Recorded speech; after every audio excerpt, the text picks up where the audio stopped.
Science ಆಯಿತು, commerce ಆಯಿತು. ಇನ್ನು ಆರ್ಟ್ಸ್ ವಿಚಾರಕ್ಕೆ ಬರೋದಾದ್ರೆ ಅಂದರೆ ಕಲಾ ವಿಭಾಗಕ್ಕೆ ಬರೋದಾದ್ರೆ ಬಳ್ಳಾರಿಯ ಕೊಟ್ಟೂರಿನ ಹಿಂದೂ ಕಾಲೇಜಿನ ವಿದ್ಯಾರ್ಥಿನಿಯ ಸ್ವಾತಿ ಕೊಟ್ಟಪ್ಪ ಅಂತ ನಾವು ನೋಡ್ತಾ ಇದ್ದೀವಿ. ಭಾಳ ಸೆಲೆಬ್ರೇಷನ್ ಇದ್ದಾರೆ. ಕಾಲೇಜಿನ ಫ್ಯಾಕಲ್ಟಿ ಆಗಿರ್ಬೋದು, ಸ್ಟೂಡೆಂಟ್ಸ್ ಎಲ್ಲರೂ ಕೂಡ ಭಾಳ ಖುಷಿಯಾಗಿದ್ದಾರೆ.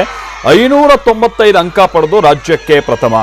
ಸ್ವಾತಿ ಕೊಟ್ಟಪ್ಪ ಆರ್ಟ್ಸ್ ವಿಭಾಗದಲ್ಲಿ, ಕಲಾ ವಿಭಾಗದಲ್ಲಿ 595 ಅಂಕವನ್ನು ಪಡೆಯುವ ಮುಖಾಂತರವಾಗಿ ಇವರು ರಾಜ್ಯಕ್ಕೆ ಪ್ರಥಮ ಸ್ಥಾನವನ್ನು ಪಡೆದಿದ್ದಾರೆ.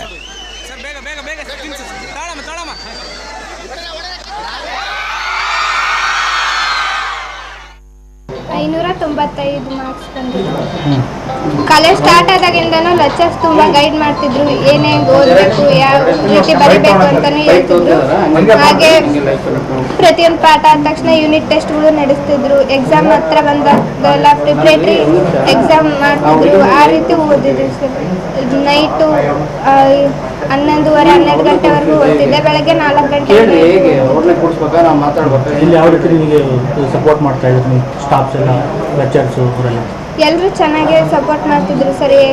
ಓದೋದು, ಯಾವ ಎಕ್ಸಾಮಲ್ಲಿ ಯಾವ ರೀತಿ ಬರಿಬೇಕು, ನರ್ವಸ್ ಆಗಬಾರ್ದು, ಪ್ರತಿಯೊಂದನ್ನು ಹೇಳ್ಕೊಡ್ತಿದ್ರು ಸರ್. ಈಗ ಅಪ್ ಆ್ಯಂಡ್ ಡೌನ್ ಮಾಡ್ತಿದ್ದೆ ನಿಮ್ಮ ಊರಿಂದ? Up and down. ಎಷ್ಟು ಕಿಲೋಮೀಟರ್ ಆಗುತ್ತೆ? ಇಲ್ಲಿಗೆ 5 ಕಿಲೋಮೀಟರ್ ಆಗುತ್ತೆ. ಬಸ್ಸಿಗೆ ಬರ್ತಿದ್ರಾ? ಆಟೋ ಬರುತ್ತೆ. ನಿಮ್ಮ ತಂದೆ ತಾಯಿ ಏನು ಕೆಲಸ ಮಾಡ್ತಾರೆ? ಅವ್ರು ಕೂಲಿ ಕೆಲಸ ಮಾಡ್ತಾರೆ. ಖುಷಿ ಆಗ್ತಿದೆ ನಮ್ಮ ಮುಂದೆ ಏನು ಮಾಡಬೇಕಂತ ಮಾಡಿ KAS ಮಾಡೋದು. ತಂದೆ ತಾಯಿ ಯಾವ ರೀತಿ ಸಪೋರ್ಟ್ ಮಾಡ್ತಿದ್ರು? ತಂದೆ ತಾಯಿ ಅವರು ಯಾವ ಕೆಲಸನೇ ಹೇಳ್ತಿರ್ಲಿಲ್ಲ. ಎಕ್ಸಾಮ್ ಹತ್ರ ಬಂದಾಗೆಲ್ಲ ಓದ್ಕೊಂಡ್ಲಿ ಅಂತ ಬಿಡ್ತಿದ್ರು ಸರ್. ಬೆಳಗ್ಗೆ ಅವರು ಎಬ್ಬಿಸ್ತಿದ್ರು, ನಾನೇನಾದರೂ ಹಾಗೆ ಬಂದಿದ್ದೆ ಓದ್ಕೊಳ್ಳಿ ಅಂತ. TV9 ಕನ್ನಡ ಯೂಟ್ಯೂಬ್ ಸಬ್ಸ್ಕ್ರೈಬರ್ಸ್ ಸಂಖ್ಯೆ ಈಗ ಬರೋಬ್ಬರಿ 1 ಮಿಲಿಯನ್. ಪ್ರೋತ್ಸಾಹಿಸಿದ ತಮಗೆಲ್ಲ ಹೃತ್ಪೂರ್ವಕ ವಂದನೆಗಳು. ಇಂಟ್ರೆಸ್ಟಿಂಗ್ ನ್ಯೂಸ್ ಹಾಗೂ ಸ್ಪೆಷಲ್ ಪ್ರೋಗ್ರಾಮ್ಸ್ಗಳ ಅಪ್ಡೇಟ್ಸ್ಗಾಗಿ ಸಬ್ಸ್ಕ್ರೈಬರ್ ಆಗಿ ಬೆಲ್ ಐಕಾನ್ ಅನ್ನು ಕ್ಲಿಕ್ ಮಾಡಿ.